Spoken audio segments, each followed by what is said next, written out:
Okay, just check.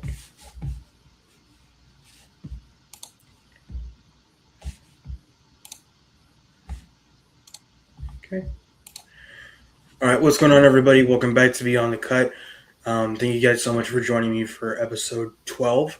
I believe this is episode 12. And I'm going to invite my guest, Amie. Amie, do you want to go ahead and introduce yourself? Yeah, so my name is Amy Donathan. I am a student at the University of Arkansas going into my senior year. I'm majoring in biomedical engineering and German. And then for my hobby, or I guess more than a hobby, I play Amputee Soccer and I'm on the women's national team for that. I've gone to two World Cups and many countries. And then my actual hobby is rock climbing. So that's been more recent development. But yeah. Yeah, I mean, with Amputee Soccer, remind me again how old you were when you found out about that? I found out about it at 15, but it was kind of like happenstance. And then I started practicing and playing it when I was 16. So Okay. yeah. Yeah, I mean, I guess if you were given the opportunity to do that, I guess full time, I don't really know what that would look like. Would you do anything like that? I think like if I were to get paid like as a professional, I might jump on the opportunity, but also I do really like research, like with my major and stuff. And so I think I still would want to continue to stay in school and get my degree and stuff like that. I mean, it would be nice to get paid, and I think that I would probably a lot more time to it if I did. But I think that as a career, I would still want to stay on my like academic path. Yeah. Um, but I think that it could be more parallel because I think that as my career like progresses in the future, soccer is gonna have to like take a step down because I have to like actually work and Right. not take 2 week vacations to go play and stuff like that. Yeah. So, what kind of research are you doing right now with with the research you've already been doing? Yeah, I do gene therapy research. Specifically, my project right now is with Duchenne muscle dystrophy. I'm working on a non-viral delivery method for different gene therapies. So right now, like things that are on the market use viruses to get the like if you were to use CRISPR or something like that to edit the gene, they use viruses to deliver to a cell because they're really efficient. But then you get like immune system problems and things like that. And so I'm working with to do non-viral delivery methods. But yeah. Okay. Um, because I'm not too familiar with that, does anything pertaining to that have anything to do with your diagnosis? Or, I guess my question is, are you trying to figure out a way to kind of prevent that, or is just something that you're interested in? I think specifically with it being Duchenne muscle dystrophy, it wasn't really something that mm, I chose to be on the project, but it wasn't something that jumped out at me because it was with Duchenne muscle dystrophy. But I have met a lot of people since working on the project that have been like, oh my gosh, I have a friend that has Duchenne muscle dystrophy. And so, like, I like working on something that actually does impact people. Me Hmm. specifically, it doesn't really have anything to do, which I guess I didn't even like. I have PFFD, which is proximal femoral focal deficiency. Basically, that means my femur is like this big, and so my left leg is half the length of my right one for the people. Yeah. But yeah, no, my research doesn't necessarily have to do with my diagnosis, but since doing this research, I have decided that in the future I do want to do regenerative medicine and like wound repair to help prevent limb loss due to like infections and things like that, I think is what I would want to do in the future. Yeah. So I guess the PFD, um, I guess to backtrack a little bit, when you were did how young were you when the doctors realized that there was probably something abnormal with your physical condition? Was it right out of birth, or was it as you started to grow up? Yeah, it was like right when I was born. And they actually counted my bones wrong, like during the ultrasound. So they thought that I was going to be born with like two normal limbs. And then I was born and they were like, "What happened?" So it was actually it was a surprise when I was born. But yeah, it was straight when I was born that Interesting. that my leg was shorter than the other one. Okay.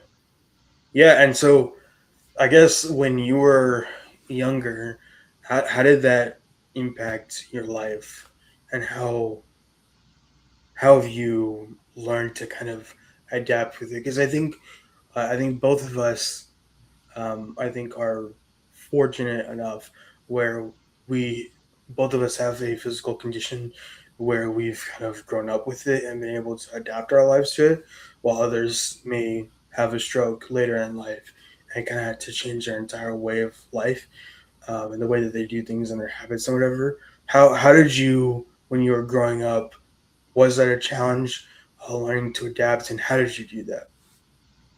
Yeah, I think like you said that we are fortunate that one, we learned to adapt, and two, I think that we had the opportunity to adapt. I know that, like, from meeting your family and stuff, we both have very supportive families that wanted us to do physical things, and anything that we wanted to do, they found a way to support us. I think that learning to adapt when I was younger, I think it was more innate than me actually learning how to adapt. So I think the struggles came mostly with when I couldn't adapt to something. So, for example, I was never like the fastest, but I wanted to be the fastest. But I think learning what my limitations were was probably the hardest part when I was younger, because I just always wanted to do everything, which definitely has aided to my competitiveness and helped in all my sports because I am just a very competitive person. And I think that stemmed from when I was younger, just wanting to prove myself in like every activity. But yeah. Yeah, I mean, I feel like that's me too, because obviously, for the record, I'm nowhere near as athletic as Amy is. I just, I wanted to play football, and that didn't really happen. But yeah, I mean, I too felt like I had to prove myself. It wasn't necessarily to the extent that you're doing it, because what you're doing is amazing. But I've definitely felt like in something less significant. I was always into gaming as a kid. My dad, he got me and my sisters a Wii, and then we got an Xbox about like 12 years ago. And I remember in middle school, um, I was surrounded by people at church who were playing Fortnite on the Xbox with two hands, and I tried. It was impossible, and so I tried to. Um, I had to learn how to adapt to playing with a Xbox controller, which, if you've seen an Xbox controller as opposed to like a PlayStation controller, the Xbox controller is pretty wide and thick. So learning how to play like battle royale games or racing games, it was a challenge. But if you were to see me now, the way that I play, like, you would have never probably thought that I had to learn how to do that, because I've been doing this for 10 years. So that's definitely interesting. Um, yeah. Did Yeah, you that's ever really have? cool. Sorry, that's really cool because I am bad at video games with two hands. So. Yeah, no, I mean it's definitely cool to. I don't ever try to show off. I just want to show people that I can do what you do, and if not at the same level or better. I've never been one to. I've tried not to be prideful and try to, one up people, but I just want to be like, I can. If you can do it, I can do it. Um, and I think at one point I wanted to compete competitively, at least within like esports tournaments. That didn't really happen, but even growing up, I remember my friends seeing the way that I play, and they're just like, "How are you doing that?" And I'm like, for me, it was just so hard to explain because I'm just like, I've just been doing this. Like, Yeah, I don't know how I explain it because I've forced myself to learn this way, and if you were to look at the way that I game, it wouldn't make sense. But you know, yeah, because yeah, yeah. So I guess was there uh, a point in your life, like you said, because you wanted to be the fastest, but you physically couldn't. Um, how did you overcome that obstacle? And did you have to adapt in any way? Because obviously, speed when it comes to sports is not everything, but in what ways did you have to adapt in order to still maintain your overall competitiveness and athleticism? yeah, for sure. I think when I played rec soccer, so I played rec soccer just like on my prosthetic in middle school, and I think that the way that I adapted to having like a speed deficit, because my dad kept it really real with me and he was like, yeah, you're never going to be the fastest. So I watched hours of film on how to be in the right place at the right time and how to time my runs and everything so that I didn't necessarily have to be the fastest because I was in the right place and I Right. knew how to time um, when like where to get to where I needed to be. So honestly, I just focused on my soccer IQ, and then that helped. That like really helped in the long run because then when I started playing Amputee Soccer, I had a really high soccer IQ from all the film that I had studied. But now I am like fast. Like I am the fastest on the field too, and so Yeah. that's definitely helped me in the future as well. But yeah, I did have to adapt, especially when I played with able-bodied people, Yeah. because yeah, I was not going to be the fastest, but I got really good at timing stuff and being where I needed to be. Yeah. I mean, that's really cool because I think it's cooler if not you don't have to be the strongest, you don't have to be the fastest. I think it's the best if you're the smartest on the field, where you can read the plays, and be able to execute, and communicate with your teammates. I think that makes you the most valuable player on that team. Um, no, when you were competing with able-bodied people, and then when you were competing with men and with women, um, you know, at any point in your soccer career, did they ever seem to like treat you less than or look down on you a little bit because you were disabled, or did you ever experience anything like that? I think that okay, so when I played with able-bodied people, I think what I usually got was like kind of like wariness on, oh, I'm not going to try as hard, or I don't want to be too physical. And then that kind of stayed the same when I played with the men as well. When I played Mm, with the men, it was definitely like really difficult because they did not want me to play with the men. I had a lot of people say that I didn't belong on the field and that I wasn't going anywhere with the sport and like women can't play the sport, stuff like that.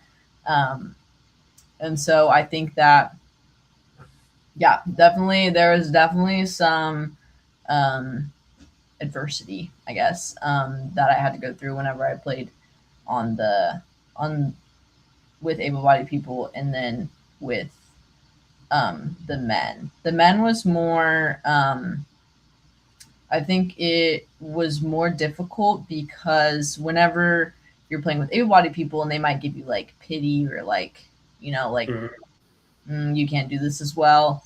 It just makes Right. you want to push harder, Yeah. and which was the same for the men. But then when the men are like on your team saying like you're not going to play or like you shouldn't be playing, or when your coaches are telling you like you know are you sure that you want to play because like we don't want to put you on the field and have you get injured and like stuff like that, and I'm like I'm not gonna get injured, like I don't like I'm not weak, you know what I'm saying?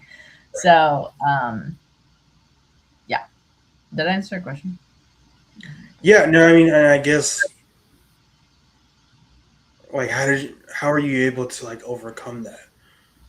Because um obviously we're all gonna have haters and naysayers, but how did you personally? Because I've experienced pity like that too, and I'm just like, watch me. I'm gonna do it just as good as you. But even from people who are similar to you, I mean, I think it's understandable for at least for your coaches not wanting you to get injured. I mean, have you faced any injuries and at any point during your soccer career that could have been career ending? career ending, no. I mean, I had like a couple of I had a concussion like way in the past. I had a concussion and then I sprained my ankle one time. Those were like my only two soccer injuries I've ever had. Oh, okay. So you're probably good. Yeah. Right now I'm Okay, more concerned with like ACL, like really. that would be really bad. So I do a lot of like knee strengthening stuff and stretching Okay. because I only got one ACL. If it goes, there goes. Yeah, Yeah, that would be a career ending one. So yeah, that would be bad. um, so with the men amputee soccer, were they more physical with one another, which is why they didn't necessarily want you to be there, or they were just saying because you're a woman, you don't belong to be on the field, or what was that like? it was a mixture of both. Some people were like more concerned, like a dad would be, I guess. My dad was not concerned, which was why I was like, if my dad's okay with it, then you don't need to be Right. concerned. Yeah. But yeah, then there was other people where it was like, you are a woman and you should not be playing with men, Mm. and you should not be playing. Which like, especially whenever we would play other countries where women are already looked down upon and Yeah. already do not have like the rights that we have in America. Yeah. Them playing against me was definitely like even more so like you are a woman, you should not be playing. Mm. Um, just because their culture is Yeah. definitely Yeah. different. But yeah, and then going back to your question of like how did I overcome that? I think it was three things. One, I had again a really good support group, and I did have coaches that believed in me. I had family members that told me the opposite of what other people were telling me. A lot of people that picked me up when I was down or encouraged me um, when I like really didn't want to train. But I think the second thing was my faith, and I think that there was just a lot of little moments where God would either put somebody in my life or show me that what I was doing was impacting other people. Yeah. That I knew that I was on the right path and that I should continue to do it, even though it was really hard, and even though um, I had moments where I wanted to quit and things like that. But that, and then also, and I just love the sport. So Yeah. I think if I didn't love the sport, I would have quit a long time ago because there's been so many ups and downs, and but I just love playing, and um, yeah, Hmm. Yeah, I mean, I think true passion is what I think at the end of the day just keeps us going. Um, yeah, that's great. Because yeah. Hmm. So how obviously your family has played quite a pivotal role in your entire life, but how has your church family been able to help you throughout this entire journey? Because I'm sure they've had plenty of questions for you or for your parents. Like, is I'm sure that they've had questions because I think my family has had questions for my parents about me as well. But how has your church family been able to play a role in your life, um, and ultimately your faith? Because I think when you have difficult situations like that where you do want to give up, I think all you can really hold on to is the foundations that you had. So what was it like for you? yeah. I think that like in addition to my family, my church family has just always been there as a support, and I've always asked them for prayer requests, and I think that when those prayer requests get answered, it not only encourages me, but then it also encourages them as well, that their prayers are um, being answered as well. But I think that um, just because people are like interested in what I do, and um, it makes me want to do it more. So like whenever I play a game, I'm like, hey guys, this is where you can watch the game, and then like so many people from my church will go and watch it, and then tell me whenever I come back, like, oh my gosh, you played so amazing and stuff like that.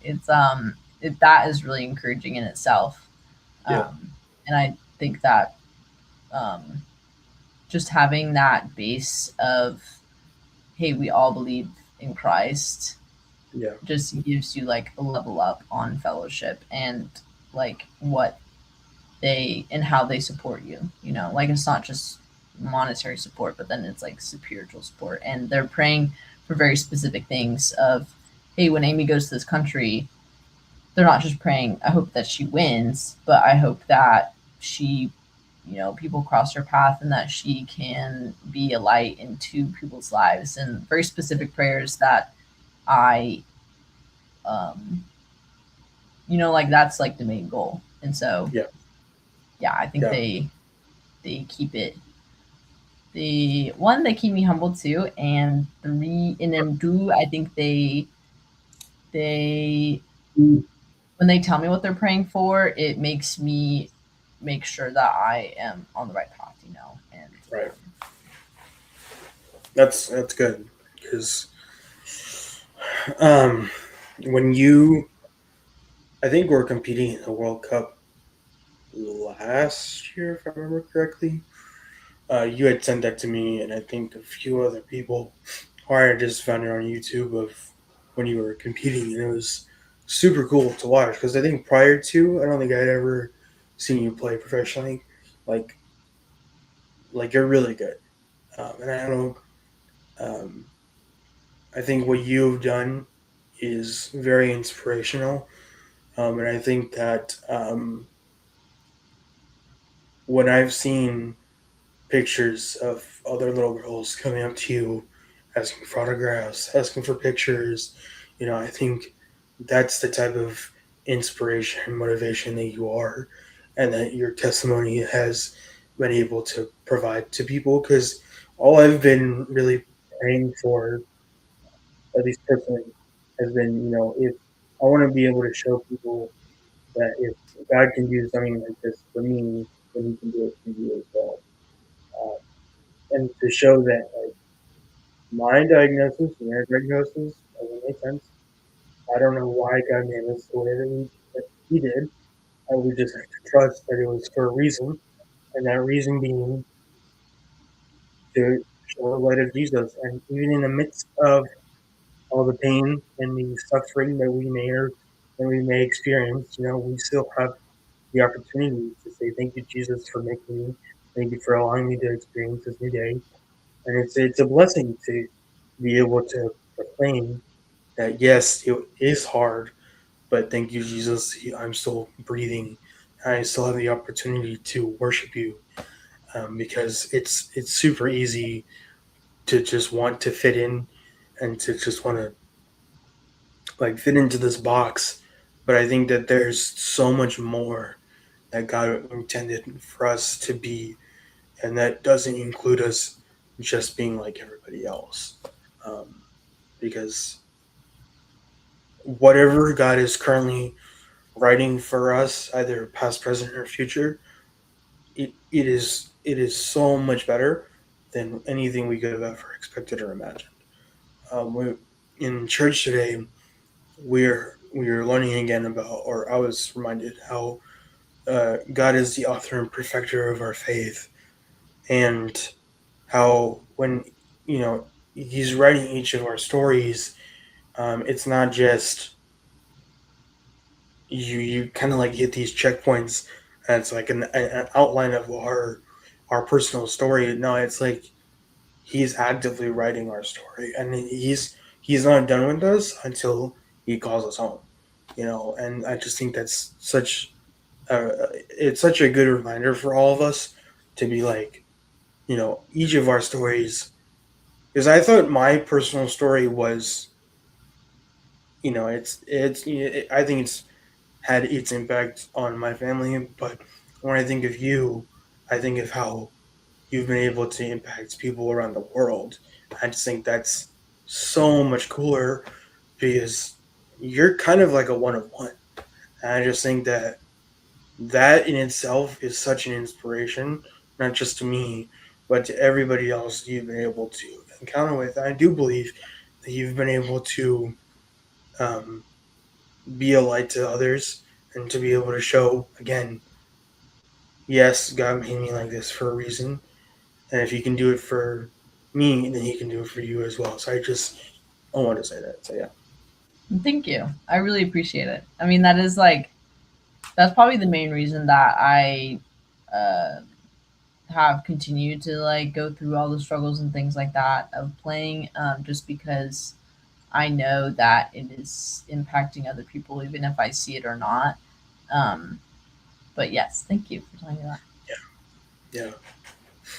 Yeah. I mean, I just think for me personally, I'm just like, it's super cool for me to know that I knew you, or I know you, and that we were able to go to high school together, and that we were able to graduate together, and just to see how God is really using each of us in our own respective ways.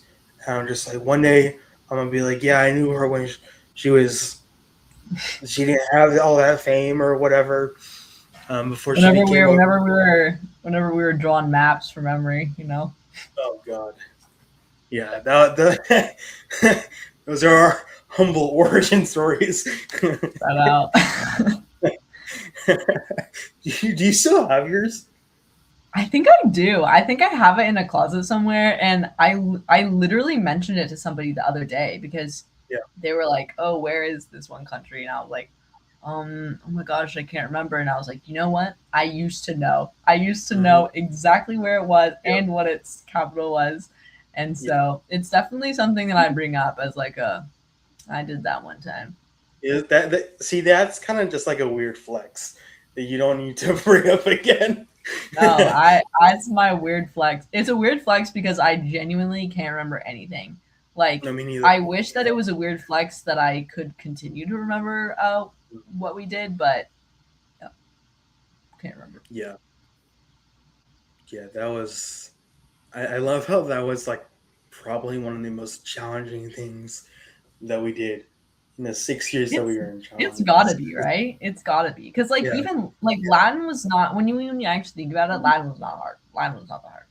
And then no, like I think that's got to be like one of the most challenging things. That or like Yeah, mock trial, maybe. I mean, that was like hard just because there's a lot of prep, but like right. that's so But if funny. you did like a straight up comparison of like mock trial to like LD and team policy, I think those were much more challenging regarding the cases. But I think at That's true. when we were 14, that was definitely harder at the time because I had never gone to the courthouse and stand before a judge and compete against another team.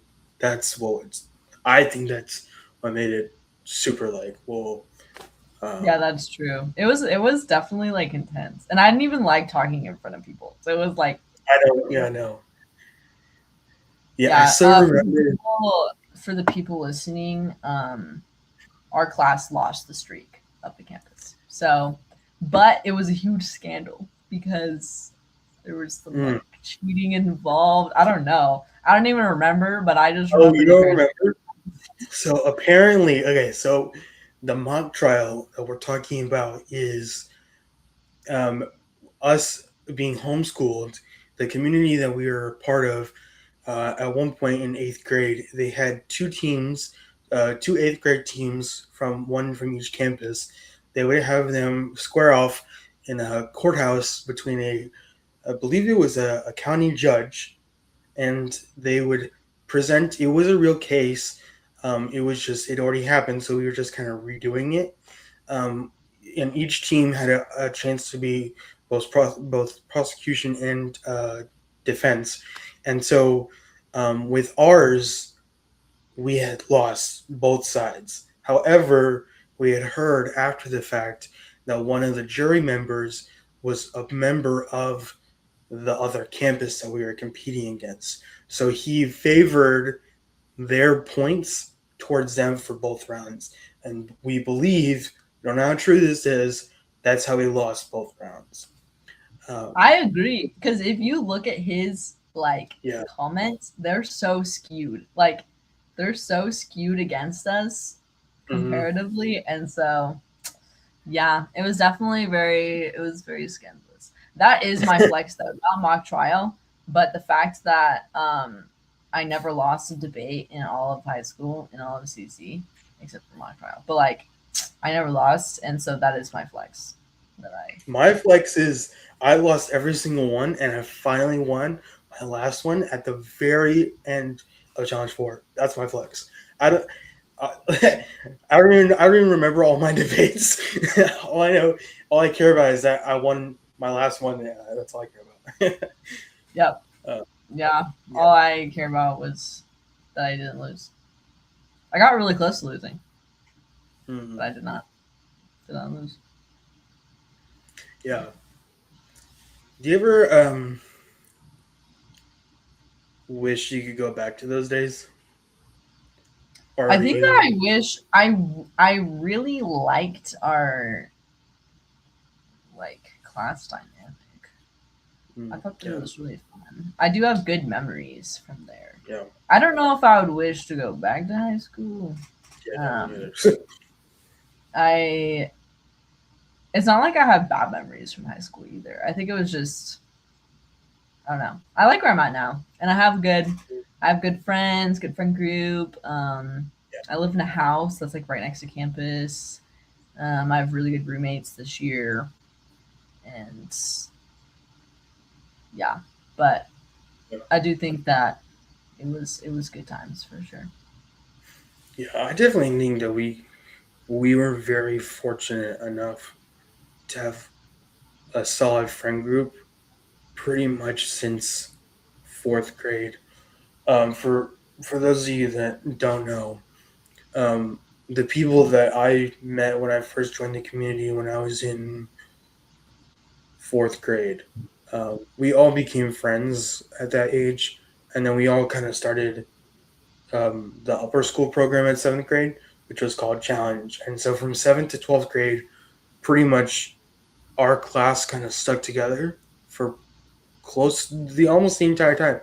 We only lost like two people, and so we were like pretty much the only class to my knowledge, until this day, they actually stuck together that long.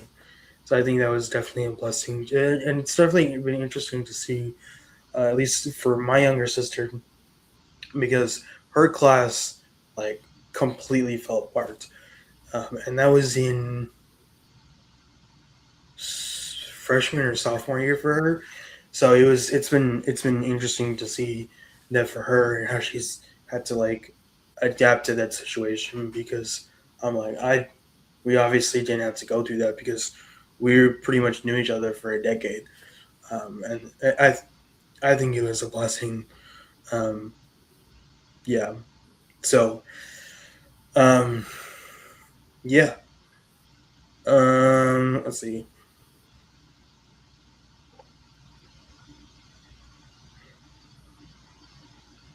Yeah. How do you like college so far? Um, just in I general. like it. I think in general I like it. I don't know if it's Mm, because I like every semester I'm like, oh, that semester wasn't that bad. yeah. When, I'm like crying every other week because it's so stressful. So it's like I don't know if I've blocked out the bad memories or what. But Mm, no, I do enjoy it. I think even like right now, I'm like, I'm ready to get the next semester started. I think really? it is just fun. Like most of my friends, I'd say half of my really good friends are in my major. So our Mm, schedules are very similar and we take the same classes. And so it's basically just like going to school with my friends and yeah. we just sit in every class together. And yeah, but I think I do enjoy it. There are times where I really don't enjoy it. Those are like the long days, where you're waking up at 6 and you're going to bed at 12 for like 2 weeks straight or Mm, something. But those days are not good. But I think in general, I do really like it and yeah. it's really fun. And um, yeah, Mm, yes. And I do have a really good church community that I found here. I think that I totally see how people come to college and like lose their way and lose who they are as people. Um, because yeah, there are a lot of things that are fun that are not necessarily good for you. yeah. If you catch my drift. But um, yeah, and so a lot of people are not very responsible. But I think that if you find a good group, then you're all set, in my opinion. Now, if you could go back in time, would you have? Do you think you would have picked to go to a different college, or are you happy with where you're at? Would you have stayed in state, or are you content with where you're at? Yeah, I actually had a conversation with my dad the other day about this because the two schools that I was choosing between at the very end was University of Arkansas and then a technical school in Boston. Mm, And um, and I am really glad that I chose University of Arkansas. I think that at first it was like I didn't well, one, I didn't really know that I wanted to do research as a career. I knew that I wanted to do something in biomedical engineering, but I wasn't really sure what that looked like. And so I right. feel like University of Arkansas has given me a really good chance to explore what I've wanted to do, and Mm, I really like my professors. And I think that God has given me a really good community here. And then I actually recently just won the Barry Goldwater Scholarship, which is like the most prestigious STEM scholarship in the nation. And I was the wow. only one from our school to win. So I think that that is also just like showing me that I'm on the right path and that um, this is like what God wants me to do because He wouldn't let me, keep winning stuff if I was not on the right path. But yeah, and it's really pretty here. I I enjoy the community. I enjoy the sports. I really like Mm. sports, even though our football team sucks.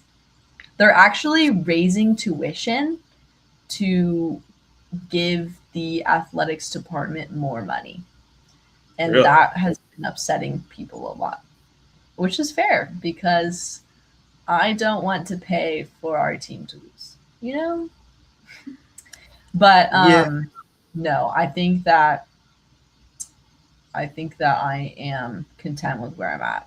And I think that if I would have gone to another school, I would have been fine. But I think that I've had a good full college experience here. I think the other Yeah. school, um, it would have just been like a lot of school, like it just would have been Right. school. And I think that college is more than just school. It's finding like who you are as a person and who you want to be, and um, finding your lifelong friends and things like that. So yes, I Yeah. am happy with University of Arkansas, even though it's not like name brand school. I guess it's not Yeah. known for engineering. It's not known for research. But I think that I have made my resume as solid as it can be. So yeah. Like I can only imagine what your resume looks like. Yeah, that's really good because I was just thinking about this too. Of like, the only other schools I was looking into was A&M, and that was only because I had a lot of friends that were going there. Um, Isn't that where yeah, Kayla but goes to? who? Wait, where's Kayla go? Kayla. She already graduated. Caleb, he goes to JBU. No, your sister. Oh yeah, she graduated from A&M in 2024. Oh, Mhm. okay. Yeah, she's been out for 2 years, and a bunch of those friends, they have either already graduated or they're about to. Okay. So I definitely thought that that's what I wanted, but I think as much as I didn't want to go to community college for my first 2 years, I definitely think that it was the better financial move,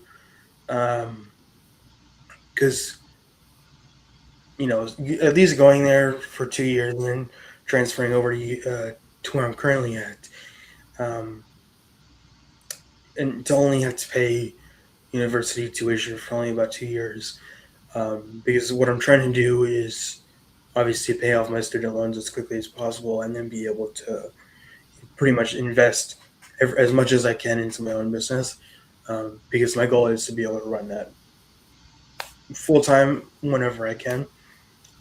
But yeah, so I definitely thought about potentially going to A&M, but I'm like, you know what? I think that the Lord had me on this path for a specific reason, and I just as much as I would have liked to go to A&M, those student loans are no joke. So Yeah, no, I agree.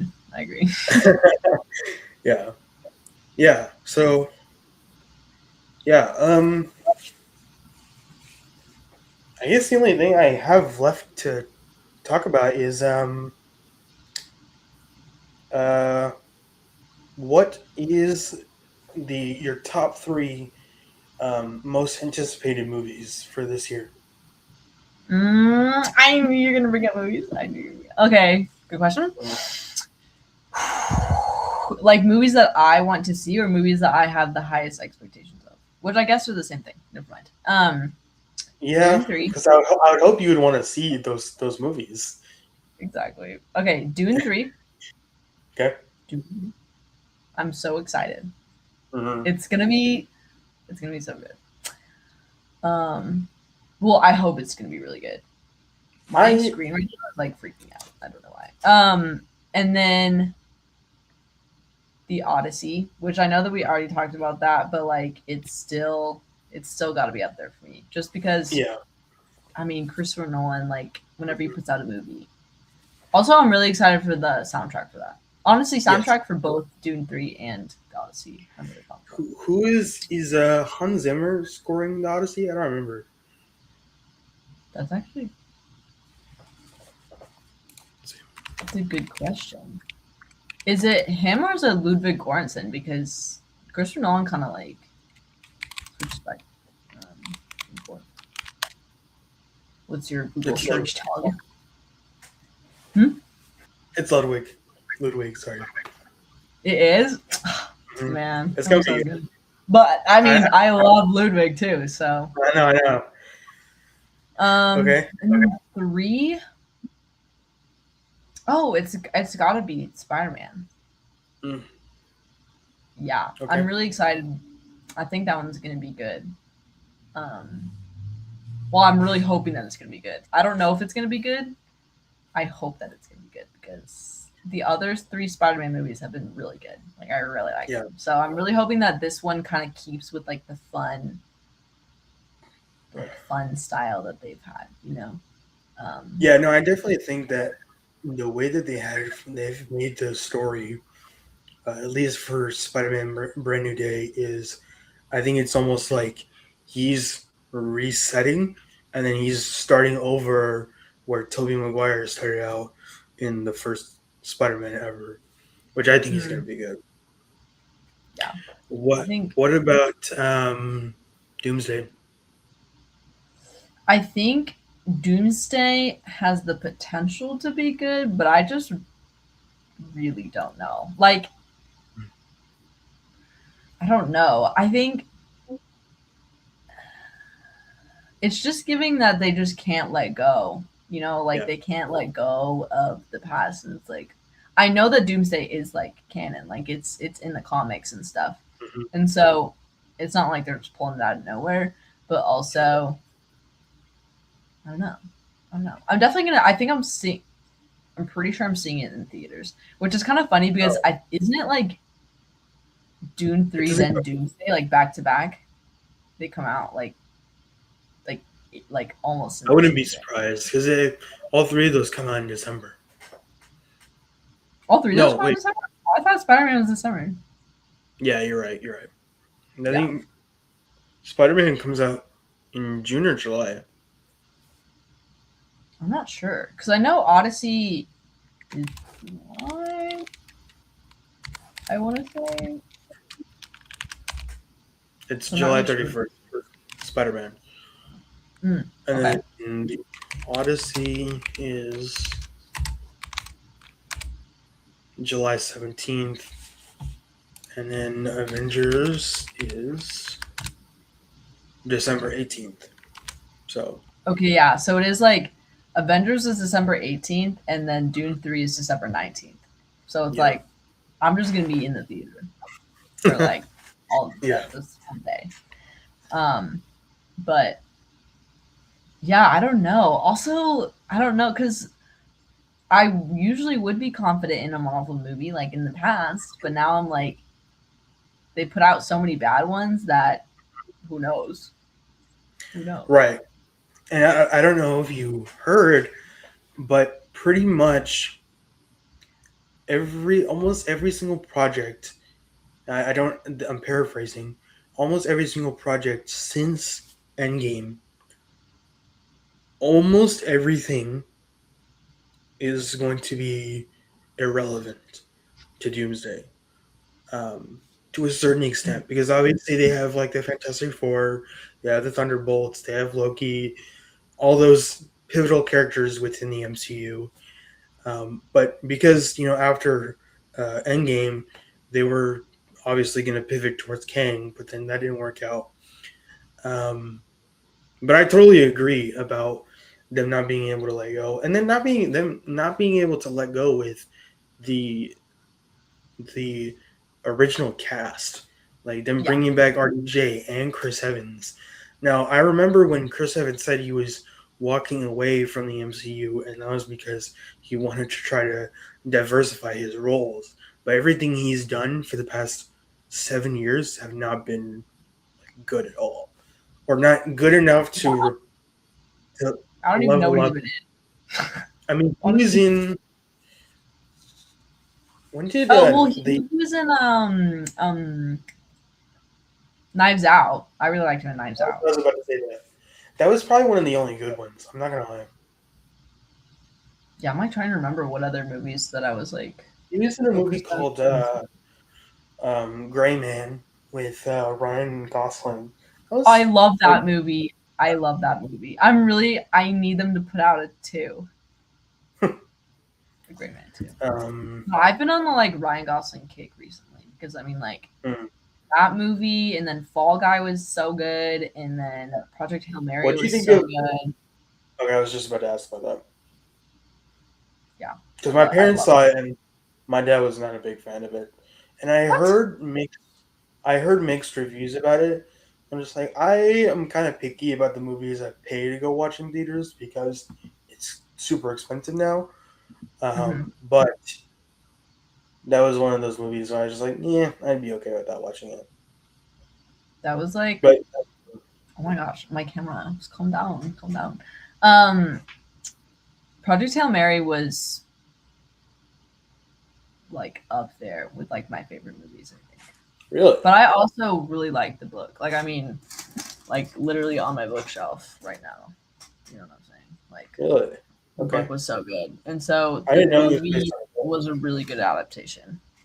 Okay, Um, and it was just like beautifully done. Like the shots that they had were really beautiful, and Ryan Gosling like embodied the main character of the book. Like really, his humor was exactly like how it was in the book, and so oh, it was really satisfying to watch. But nice. I really enjoyed it. It was long, like it was pretty long, Was it but I two and a feel like half? we're like going back in the long movie era. Yeah, Like the movies that are been coming out are like this movie is how long? yeah, Have you did you watch Avatar 3?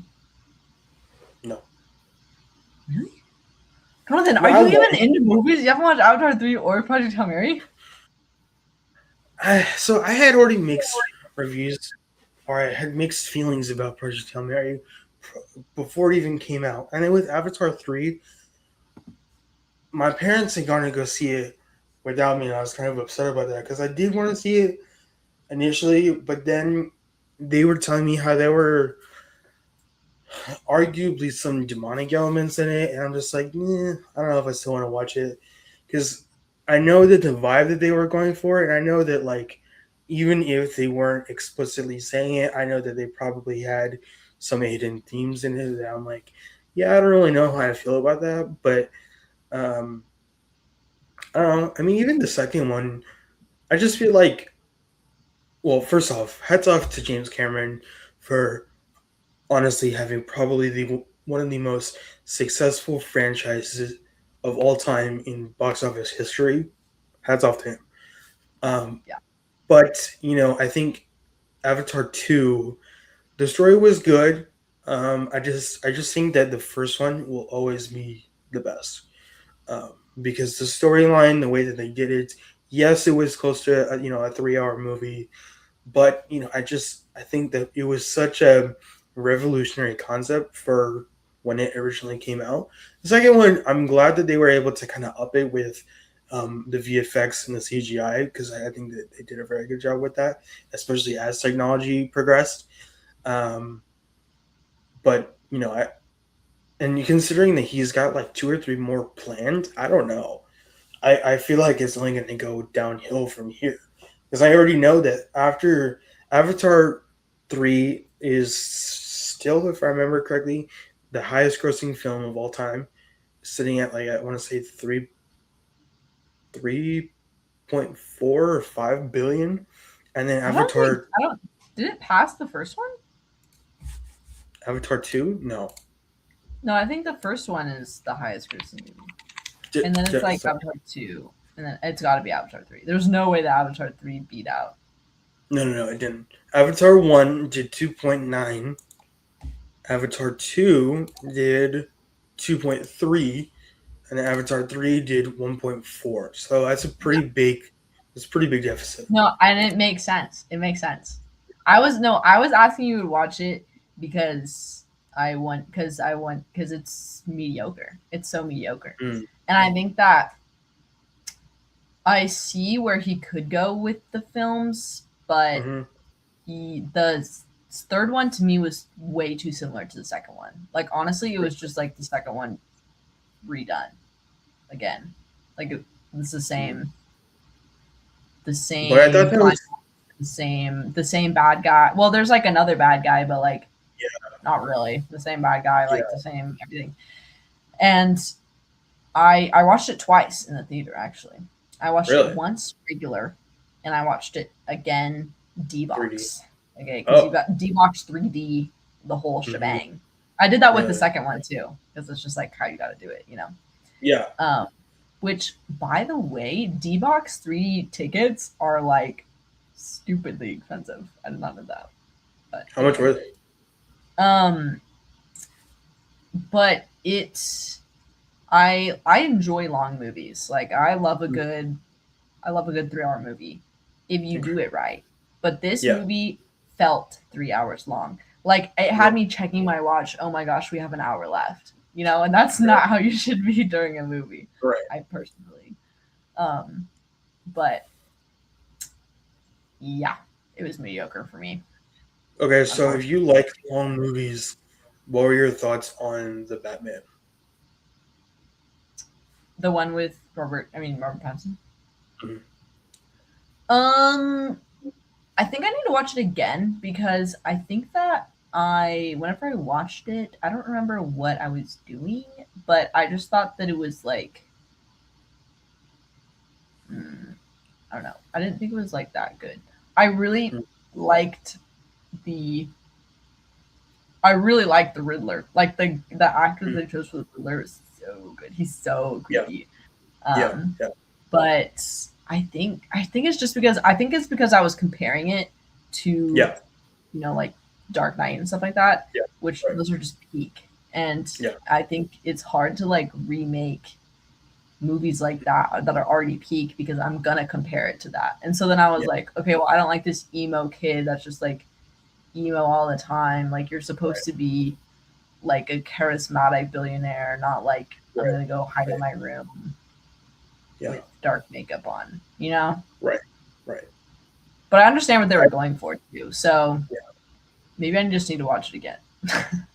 Yeah. No. I definitely want to as well. I'm excited for the second one because I was the opposite. I saw the Batman prior to me watching the Dark Knight trilogy, so Oh. I didn't have anything to go off of.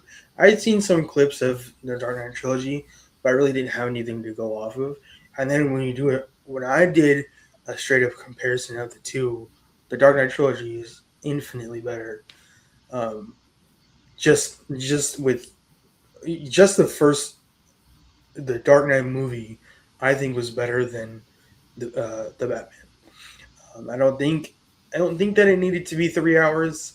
I definitely think that for some 3 hour movies, I think that there are definitely a lot of ways that it could be consolidated because I don't think sitting there for a full 3 hours is entirely necessary. But some people may Mhm. like it. And also, if it's based on a book, then, it's okay, maybe. But as long as Yeah. it's done right, you know? Um, yeah, I yeah, mean, I'm have you seen excited for Braveheart Braveheart. with Mel Gibson? It's I like the don't believe I. Scottish war movie. That I one's don't three believe. hours long. So good. Okay, I really. recommend. I recommend as a filmmaker yourself, Yeah. you gotta watch Braveheart. Okay. It's so good. I love that one. Yeah, I'm trying to I'm think of other definitely. like movies. Blade Runner 2049. I like that one. That's three I've hours. been meaning to watch that. I haven't gotten to it yet, but it's on my list. Uh, Almost like all the Dune movies, aren't they? Like those are good. Mm, yeah.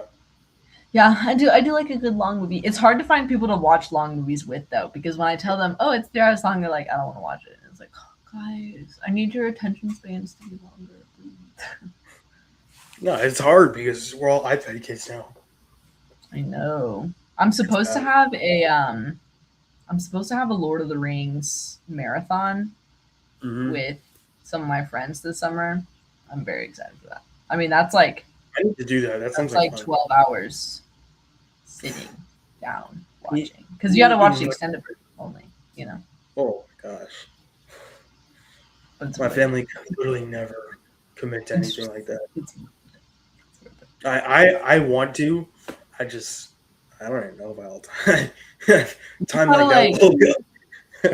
you gotta plan meals. You gotta take some walking breaks, and then you'll be fine. You know. Right. Would you say that Lord of the Rings has a good story from beginning to end with all the movies? Yes. Okay. Yes. Like I think the last one is probably my favorite one. So Really? they like they kept it going. Like the movies, beautiful, Okay. so well done. Okay. Yeah, and the books obviously are also really good. Yeah. There's even stuff that in the movie I like better than the books. So they actually did it Really? better, and Interesting. I don't that's think I've that's ever heard that's good. from any book reader that the movie adaptation is better than the. That's crazy. Yeah, there's a couple. There's a couple of. Wait, have you seen them? No, You haven't seen them? Okay, well then I'm I not know. gonna. There's a I know. couple of I like know.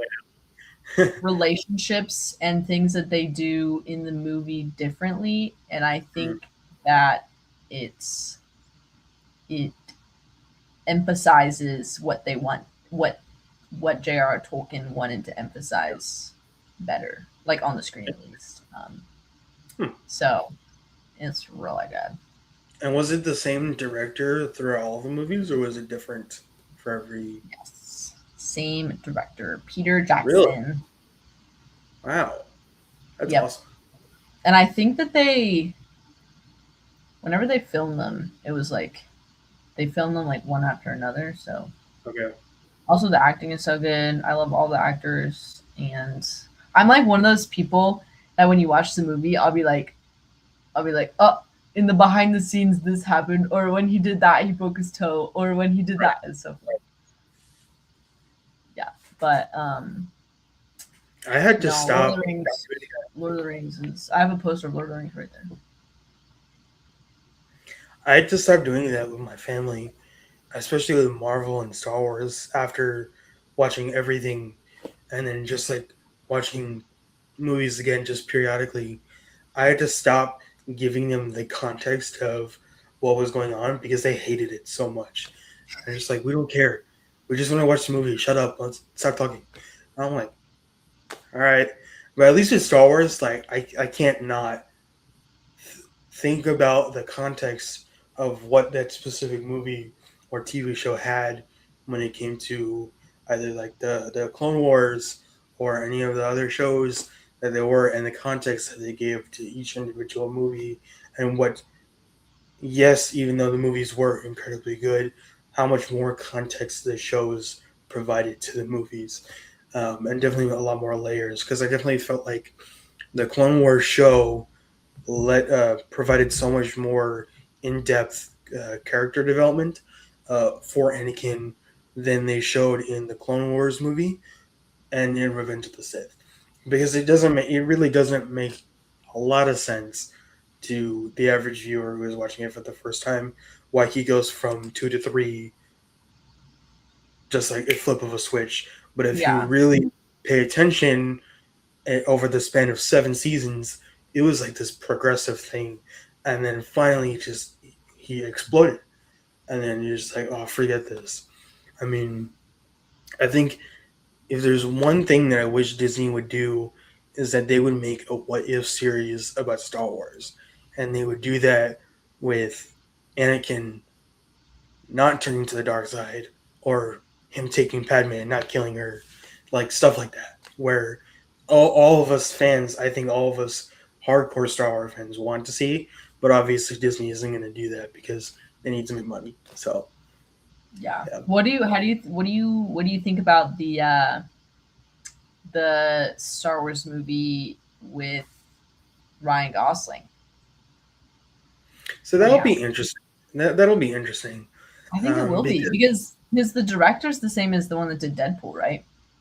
So they're going for like a okay. comedy Star Wars, which is going to be like really interesting, I think, because I mean, Star Do Wars is you like know funny, but not, it's not funny. right? Because comedy is one of those things whether you get it or you don't. If you don't get it, it's gonna be a swing and a miss, and it's gonna be bad. Do you know what time period in the Star Wars franchise that would take place? Would that technically be after nine, or would that be like in between six and seven?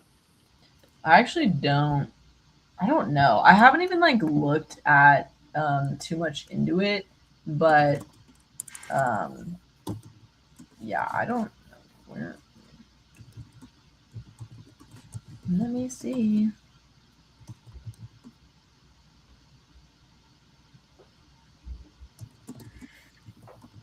No, because I do. Um, It says 5 to 6 years after the events of the Rise of Skywalker. So yeah, post sequel trilogy. So yeah, after the ninth one. well, that's gonna be. But it's Hmm. not like it's not it's not a prequel or like a direct sequel. You know, like it's the director is saying that it's like entirely new characters, brand new in the Star Wars timeline. So it's like they're not necessarily like tying it to the events of the past, I guess. It's kind of like more standalone. I don't know. Hmm. Okay. I mean, uh, I don't know. I know, I don't know. I don't know. I'm scared. I'm scared. I'm I've less got scared than like with the when they hired the that one director, the woman. for which movie? They hired a director to continue with Oh Star yeah, Wars. yeah, yeah. I know what you're talking about. Oh Hmm. my gosh, that made me so upset. Yeah, yeah. So upset. But so I'm not as worried about this one. I am worried about whatever she does, I'm scared. But Hmm. yeah. Did she do the Acolyte? I don't remember. I don't know if she did. I don't know. Um I'm like behind on my Star Wars watching though. Like Me too. I didn't finish oh my gosh, what's that one? What's the one that people have really liked with that one guy? Not Mandalorian. Um, It's like what's that? newer. I feel like it starts with an Oh, A too. Andor. Andor. Yeah, I haven't finished Andor. I haven't either. I think I started it, but who you're talking about is Leslie Headland. She was the creator of the Acolyte, Mm. the queer creator of the Acolyte. Yikes! When did Oh, I remember I tried watching this show, and I just couldn't get into it. You know, could not get into it. I couldn't watch the Acolyte. I had seen so many clips of it, and I'm just like, no, I'm not subjecting myself to this. This is ridiculous. Because even Boba Fett was just kind of mid to me. I thought it was Boba okay. Fett. I liked Obi Huh? Wan. Obi Wan was good for sure. I definitely think that Boba Fett. I had thought that he was going to take on this like mom boss type character, but he was not that. It was really underwhelming. Have you seen The Mandalorian and Grogu? Yeah, and I think it's just giving very much kids movie. Like I'm not gonna go Mm. see it because it's just giving like this is a child's movie, which is fine, but like yeah, It just looks like Well, a I saw that, and I thought it was good. It just kind of felt like an extension of the show, and it didn't really feel like there was a clear plot line and there was a clear task as to what he was doing, like him trying to save Mandalore, or like, um, I don't know, him trying to complete Grogu's training, or him becoming a Jedi, or like, I don't know, any of these things could have been like potential plot lines, but it was just like an extension of the show. And it kind of felt like he was hitting these checkpoints and just doing one after another. But I'm just like, okay, where's like the actual storyline? But I think that I know this doesn't make up for poor storytelling, but um, the fight scenes were done very well. That is one thing I'll say was that I thought was done very well was the fight scenes. And there were a lot of them. So, what are your? Have you heard anything about the movie Obsession?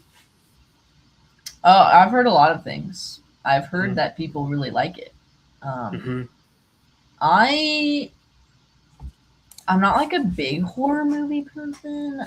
I'm a They you. just, like scare me, but I I like the concept, and I watched an interview with the director, and I think that the he was like the way that I wanted to direct this movie, and I think he wrote the movie too, but was that um, modern horror movie day watchers aren't Yeah, like they aren't stupid. So it's like he wanted to make something where they it weren't makes gonna sense. just like be able to guess the plot line Yeah. or and so I think that that's really why people like it is because they actually couldn't guess um, what the movie was going to do, and which is really cool. But did you see about the Backrooms movie? I think so. What specifically are you referring to?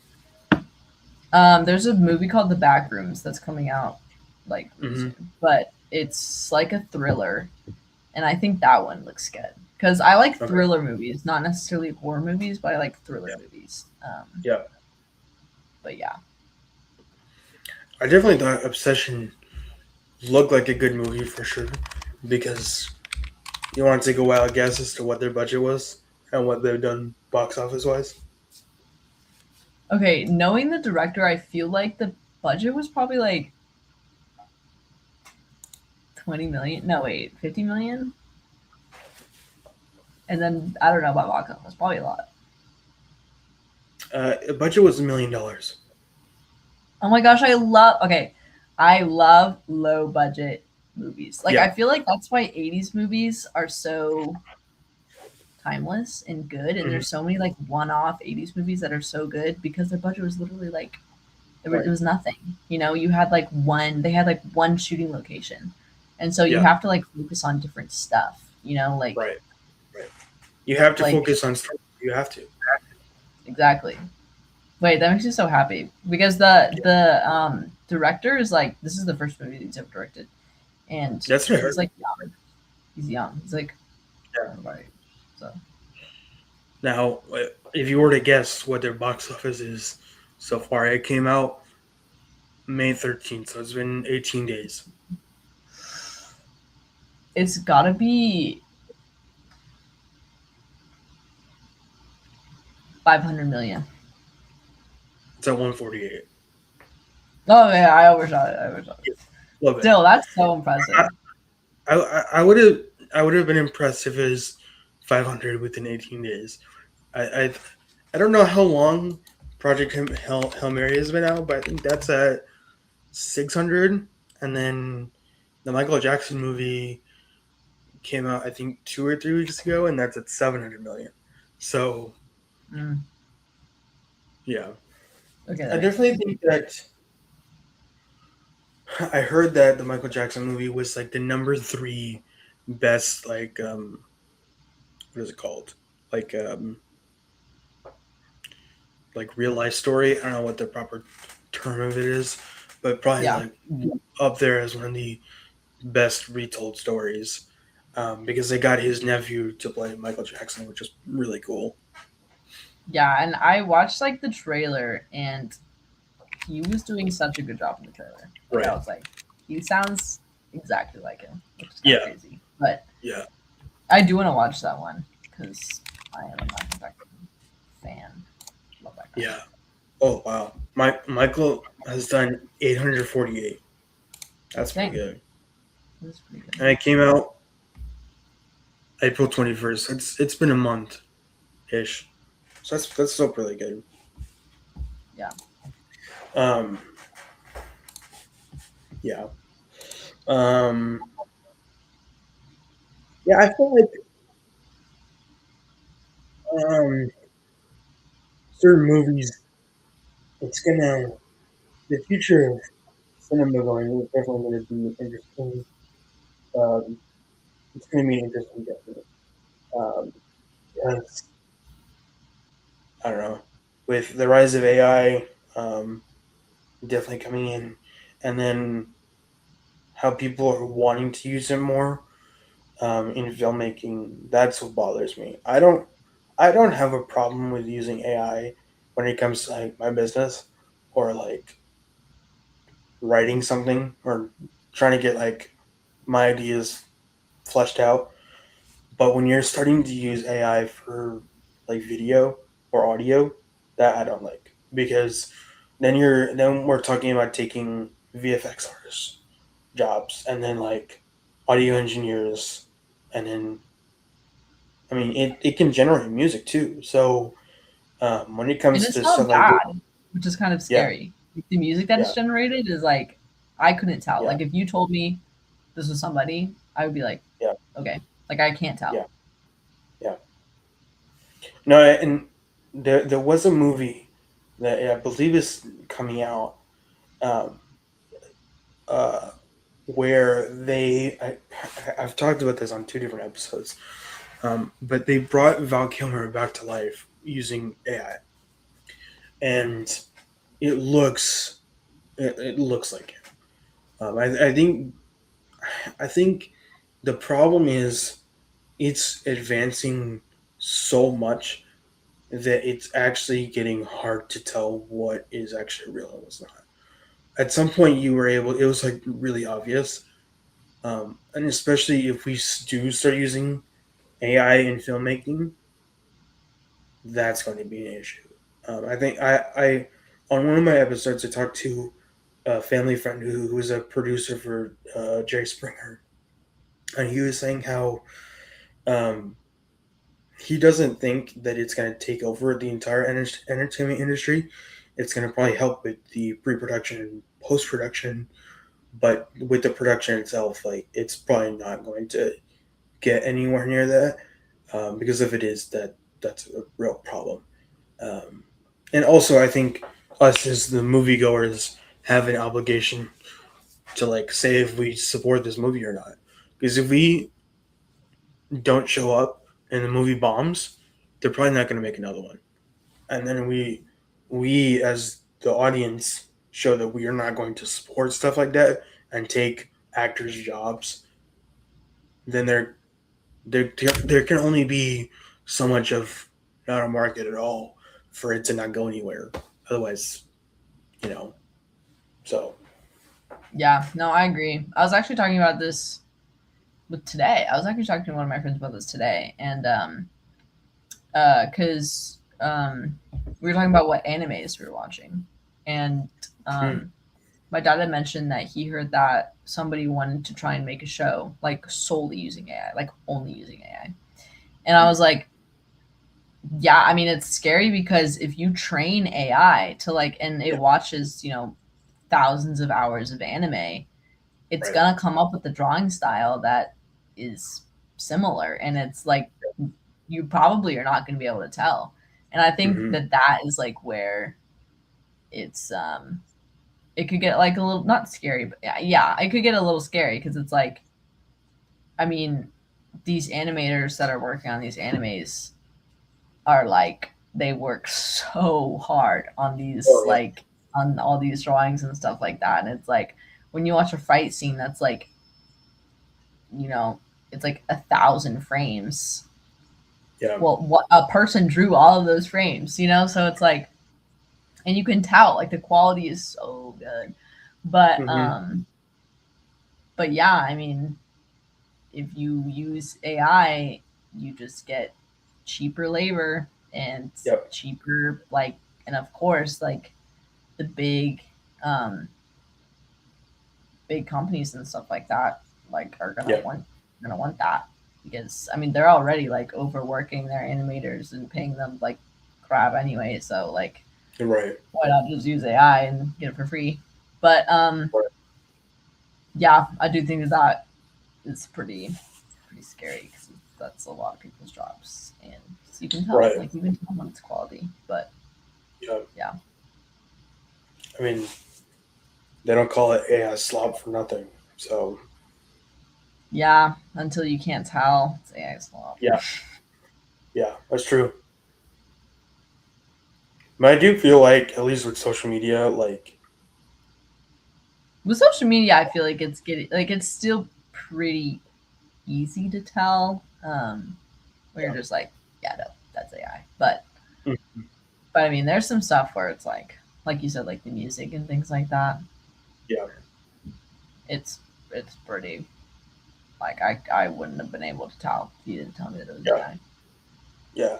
Now it's been interesting because the more I've been thinking about it, the more I've been wanting to rewatch X-Men: Days of Future Past, and how I don't know if you've seen that movie, but like the machines that are supposed to eradicate all the mutants get way too advanced, and they just start obliterating every human being because everybody has some trace of mutation in their DNA, right?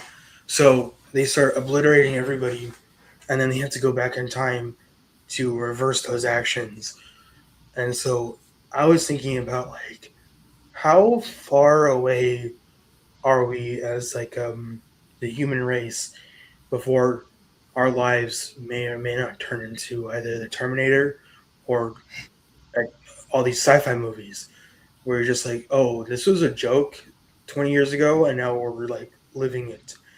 Because then at that point, you're just like, okay, at what point is God gonna entertain this, and when is he actually gonna come back? Is it really gonna be close to the extinction of humankind, or what is that? What is that gonna look like? Especially because of the advancements that people are making. Even the godfather of AI said, "Be very careful. Like you don't know what it's capable of. If you continue to train it, it's going to be scary to know what's real and what's not. And if we're not careful, we won't be able to tell." So to me, I'm just like, how far out are we? Like, are we going to see this in yours and my lifetime, where you can't tell what's real and what's not? Like, what are our kids gonna have to live with? Like, are they really not gonna be able to see? Because it's already really advanced right now. Who's gonna say that you, at least on social media, you can't just give it your face and it'll generate all this content for you and you just post it? Like, you can already do that right now. You can tell the difference, but who's to say 20, 30 years from now that it can do that? So I think it's certainly interesting because I don't want to see it. And at that point, I'm just like, Jesus, just come back already. Just take us home. Forget it. Like me. Yeah, no, yeah, it's definitely, I don't know. I genuinely don't know. I mean, I think within our lifetime, we'll definitely see there's going to have to be a shift, either that like regulates AI to like the max or something. Yeah, yeah, But yeah, I mean there's been a couple times where they've had to like shut down, like I mean pull the plug on on AIs and stuff, because I remember this one time they like set up two AIs to be able to talk to each other, and then they would Yeah. like learn off of each other, and they had to turn it Yeah. off because the two AIs came up with a language to talk to each other that the coders didn't know, and so they were talking to each other without the coders knowing, and they were like, we turn it off, like we got to turn it off, and so it's like there's things like that where it's like, that's Right. suspicious. And they're already That's using AI for like they're using AI to aren't they using AI to like pick locations for bombings and stuff like that now too? Like the military is using it, and I think that yeah. like that that's too much. Like, that's too much. Well, I mean, here's the thing. Then that goes into Avengers: Age of Ultron because that's Oh, literally what there's happened. so many movies, so many movies. Right. Like yeah, Avengers: Age of Ultron, The Uh, Matrix. You know, maybe we're Right. all gonna be batteries. I don't know, Right. but like literally I'm every like thinking. there's I mean, I'm waiting to see how much longer until we're all living out like Ready Player One, or just going to be living in some sort of like oasis where we can't even live in the real world because our real life actually sucks. So we have to live in this like digital world. I'm just like, that's probably going to suck if it does end up coming to that because I don't know. I feel like the people that aren't willing to go out and create those lives, the life that they've always wanted for themselves, they're just going to create it in a digital world because they've been saying that with GTA 6, um, the graphics have improved so much within the past 13 years. And the budget of that film, I mean, of the game is $2 billion. So they've been able to develop the graphics and the story, and because it's in the location that they designed the game is in Florida, and they've been able to incorporate and kind of these Easter eggs from social media into the game itself. So people are saying that more people are going to spend more time in GTA building like this fake life than they actually will of going out into real life and building the life that they want. But I believe because it. it's too hard. It's too hard. It requires too much money instead of just sitting on a couch and doing it right there. Like it's going to happen. It's gonna be pretty bad. Yeah, especially when you like incorporate like VR and stuff like that. Oh yeah. Like, why do you need to go anywhere? Because you just have VR. Yeah. You just like Right. can see it. Yeah. That's crazy. Yeah. Yeah. Well, it was That's really crazy. good to catch up with you. Like, Yeah. this is fun. Yeah. So as we kind of bring it in for a close, I like to ask all my guests, what is one thing that you would like? What's one message that you would like to leave for people of our generation or of the next generation?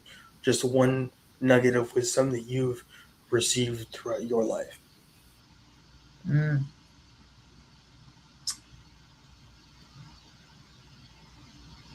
There are always going to be barriers in between you and the goals that you have in your life.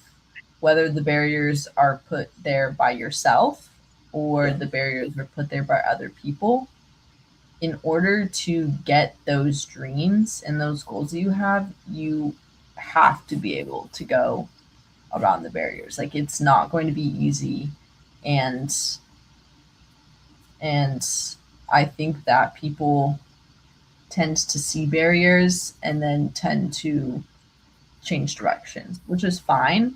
But Yeah. in order to get those dreams and those goals, you have to go over those barriers and you have to break them down. And um, yeah, that's my nugget of wisdom. Mm. Yeah. That's good. Well, thank you so much for doing this. Really appreciate it. Um, yeah, I like to close every episode with the blessing to you guys. So for numbers 624 through 26, may the Lord bless you and keep you. May the Lord make his face to shine upon you and be gracious unto you. And may the Lord lift up his countenance upon you and give you peace. Thank you guys so much for watching. I really appreciate all the support. Um, Make sure to like and subscribe and to stay tuned for daily shorts and for the weekly episode that's going to come out. And yeah, thank you so much. Have a great rest of your day.